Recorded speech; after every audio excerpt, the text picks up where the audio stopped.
Chapter 1. So much about New Orleans is false. Call it bad marketing, or bad luck, or just a bad rap. Nola suffers from an image problem, and Catherine Davenport hated it. She had tried to escape by moving north first. The Big Easy wasn't a big city, but it was large enough. Cat graduated high school and moved to Detroit. Then Seattle, then Orlando, then Maine. But she couldn't escape. "How did you find me?" She wiggled the ends of her fingers on one hand and gripped her willow wand in the other. "You're kidding, right?" The man across from her in the diner was a bounty hunter. It sucked she had a bounty on her head, but if that's the way her mother wanted to play it, then Cat was going to pay it right back. It would mean having to move again, another name, another identity, but blowing him apart in the middle of the diner was worth it, if it hurt her mother. "She's got a trace on your blood, kid." The man was tall, pharaoh-looking, with long brown hair pulled into a clump at the base of his skull. "You are hers, right?" His teeth were straight and nicotine-stained, the ends of his fingers yellow with the same. He looked like a biker gang reject in his denim jacket and leather vest, face too rough from a life spent out in the elements. Cat didn't like him.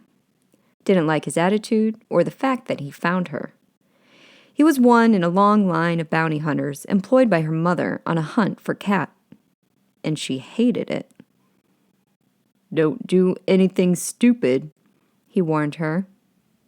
He tapped the rings on his hand on the Formica tabletop. Each finger had several rings on it, and Cat did a little search to see if they were magic. They were, designed as shields, activated with thought. She noted the bands were engraved, and not only did he have them on each finger, but bracelets ran up his wrists as well. She sneered. "You think you're a match for me," she challenged. He wasn't. Not many were. That was the reason her mother wanted her back so bad. But she must have put a couple of extra zeros in this jerk's check because he was planning to chance it in full view of the non-magic using public. She saw it in his eyes. The tapping metal on the table was a distraction. Cat felt a tingle on her leg, and then the numbness spread up her body, racing through her torso. She tried to lift her arms to cast him, but they wouldn't respond. She uttered the words to a counterspell. It didn't work. Her lips wouldn't move. Cat slid down in the booth, hunched over to one side. The bounty hunter laughed and stood as people in the diner started to stare. "Nothing to see, folks," he said and scooped Cat over his shoulder in a fireman's carry. "Federal officer, apprehending a fugitive. Go about your business." It was a line he liked to use often, because no one wanted to bother a federal agent in the execution of their duty. It bought him enough time to make it through the door, slap on a pair of handcuffs, and settle Cat into the passenger side of his crew cab pickup truck. The spell he used wouldn't hold for too long, so he needed to get to a hotel and set up a ritual binding, which would last all the way to New Orleans. He climbed behind the wheel and fired up the truck. It was 2 days' drive back, plus the 2 days up, and an overnight in a flea bag meant he could bill for a week's worth of work. He counted the money in his head and smiled as he glanced over at the pretty little witch curled up on the seat. His name was Roger Slade, but everyone called him Slade. He didn't tell her that.